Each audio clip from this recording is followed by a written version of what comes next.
ఇది కేవలం సమాచారంగా మాత్రమే భావించండి. వైద్య నిపుణులను సంప్రదించండి. ఇప్పుడు ఫుడ్ కొంచెం లిమిట్‌గా తీసుకోమంటారు.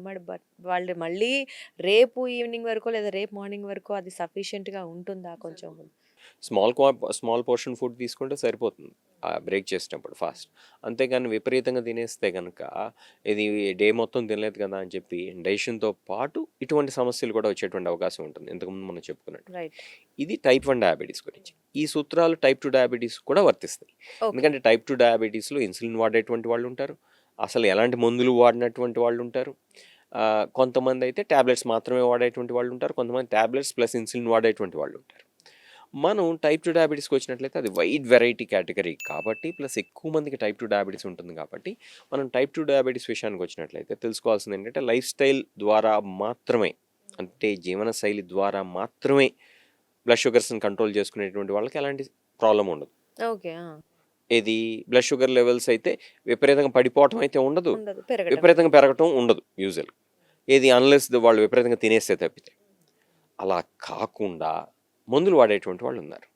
అందులో మనం కొన్ని గ్రూప్స్ ఆఫ్ మెడికేషన్స్ చెప్పుకుందాం. మెట్ఫార్మిన్ లాంటి మందులు వాడేటువంటి వాళ్ళు కంటిన్యూ చేసుకోవచ్చు. ఎందుకంటే పొద్దున రాత్రి వేసుకుంటే సరిపోతుంది ఆ టాబ్లెట్. అవును. లేదా కేవలం పొద్దున వేసుకున్నా కేవలం రాత్రి వేసుకున్నా సరిపోతుంది. ఇది ఏదైనా సరే డాక్టర్లతో డిస్కస్ చేసి చేసిన మాత్రమే చేయాలి. తర్వాత. ఎందుకంటే ఇదేది జనరల్ ట్రీట్మెంట్ ప్లాన్ కింద నేను చెప్పట్లేదు. ఎవరి డాక్టర్తో వాళ్ళు డిస్కస్ చేయాలి. బట్ జనరల్ ప్రిన్సిపల్స్ చెప్తున్నాను అంతే, అవుట్లైన్ ప్రిన్సిపల్స్. నెక్స్ట్ సల్ఫనైల్ యూరియాస్ ఉన్నాయి. సల్ఫనైల్ యూరియాస్లో కూడా గ్లైక్లజైడ్ లాంటివి సేఫర్ మాలిక్యూల్స్ అని చెప్పి చెప్పుకోవాల్సి ఉంటుంది ఈ సందర్భంలో. దాన్ని కూడా మనం ఎప్పుడు తింటామో దాని ముందే వేసుకుంటే పొద్దున రాత్రి వేసుకుంటే సరిపోతుంది. ఇది ఫాస్టింగ్ టైంలో వేసుకోకుండా. అంత మాత్రాన దాని ఎఫెక్ట్ పూర్తిగా ఉండదు, లో షుగర్ అవ్వదు అనేటువంటి గ్యారంటీ ఏం లేదు. కాబట్టి డాక్టర్ని సంప్రదించి అవసరమైతే కంటిన్యూస్ గ్లూకోజ్ మానిటరింగ్ సిస్టమ్ లాంటివి వాడుకుంటూ గ్లూకోమీటర్ చెక్స్ చేసుకుంటూ మనం ఈ ఫాస్టింగ్ని సేఫ్గా ముగించడం అనేది చేయొచ్చు. Right. Next third group of molecules వచ్చేది D4 ఇన్హిబిటర్స్. D4 ఇన్హిబిటర్స్ అనేవి చాలా రీజనబుల్లీ సేఫ్ మాలిక్యూల్స్ కింద చెప్పుకోవాల్సి ఉంటుంది ఫాస్టింగ్ పీరియడ్స్లో. ఎందుకంటే అవి పెద్దగా లో షుగర్ కాజ్ చేయవు కాబట్టి. అవి కూడా లో షుగర్ కాజ్ చేయొచ్చు, బట్ మిగతా వాటి అంత కాదు. మెట్ఫార్మిన్ ఒకటి, ఇవి D4 ఇన్హిబిటర్స్, ఇవి రిలేటివ్లీ లో రిస్క్ ఆఫ్ లో షుగర్. ఇంకా ఫోర్త్ గ్రూప్ ఆఫ్ మాలిక్యూల్స్ వస్తే SGLT2 ఇన్హిబిటర్స్. SGLT2 ఇన్హిబిటర్స్ అనేవి మామూలప్పుడు లో షుగర్ పెద్ద కాజ్ చేయవు, కానీ ఇట్లాంటి సందర్భాల్లో పెద్ద సేఫ్ కాదు. ఎందుకు కాదంటే డిహైడ్రేషన్ కాజ్ చేస్తాయి. డిహైడ్రేషన్ అనేది కూడా చాలా పెద్ద ప్రాబ్లం. ఎందుకంటే కేవలం ఆహారం మాత్రమే కాదు, మంచినీరు కూడా తీసుకోరు. మన ముస్లిం సోదరులు సోదరీమణులు ఏం చేస్తారంటే వాటర్ కూడా తీసుకోరు కాబట్టి డిహైడ్రేట్ అయిపోవటం, లేకపోతే కిడ్నీస్ షట్ డౌన్ కావటం లాంటి సమస్యలు వచ్చేటువంటి అవకాశం ఉంటుంది. కాబట్టి ఈ విషయాన్ని కూడా మనం పరిగణనలో సమ్మర్ కూడా తీసుకోవాలి. రాబోతుంది మనకి. అంటే ఇంకా ఇప్పుడు బెటర్. పీక్ సమ్మర్లో రాలేదు. ఫెబ్ ఎండింగ్, అదే మిడ్ ఫెబ్ నుంచి మిడ్ మార్చ్ దాకానే ఉంటుంది ఈసారి. కొన్ని సందర్భాల్లో అయితే పీక్ సమ్మర్లో కూడా వస్తుంటుంది ఈ రంజాన్ మాసం. కాబట్టి సమయం ఎప్పుడైనా సరే డిహైడ్రేషన్ బారిన పడకూడదు. కాబట్టి SGLT2 ఇన్హిబిటర్స్ పెద్ద సేఫ్ కాదు డయాబెటిక్ పేషెంట్స్లో రమదాన్ మాసంలో. కానీ ఆ మాటకు వస్తే ఎప్పుడైనా సరే ఫాస్టింగ్ చేసేటప్పుడు.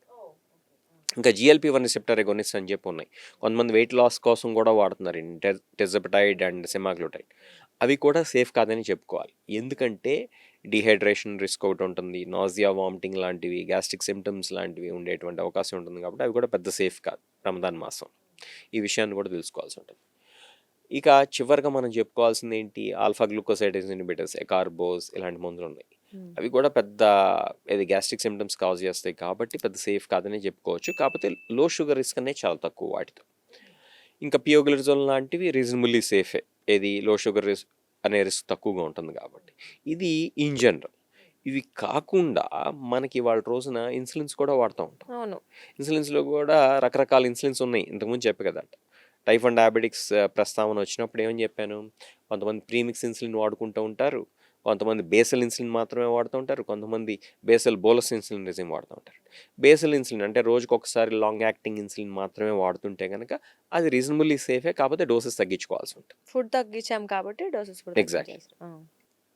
కాకపోతే ఫ్లక్చువేషన్స్ ఎక్కువగా ఉంటాయి. ఫాస్టింగ్ చేయనటువంటి డేస్తో పోలిస్తే ఫాస్టింగ్ చేసేటప్పుడు డిఫరెంట్గా ఫ్లక్చువేషన్స్ ఉంటాయి.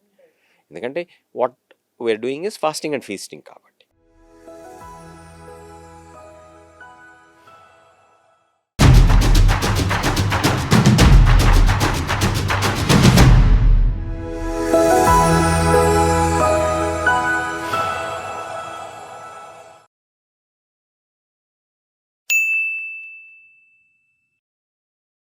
సాక్షి టీవీ ప్రసారాలను నిలిపివేయడం చట్టరీత్యా నేరం. సాక్షి టీవీ ప్రసారాల కోసం మీ స్థానిక కేబుల్ ఆపరేటర్ని వెంటనే సంప్రదించండి. డిటిహెచ్లో, ఇంటర్నెట్లో కూడా సాక్షి టీవీ ప్రసారాలను వీక్షించవచ్చు.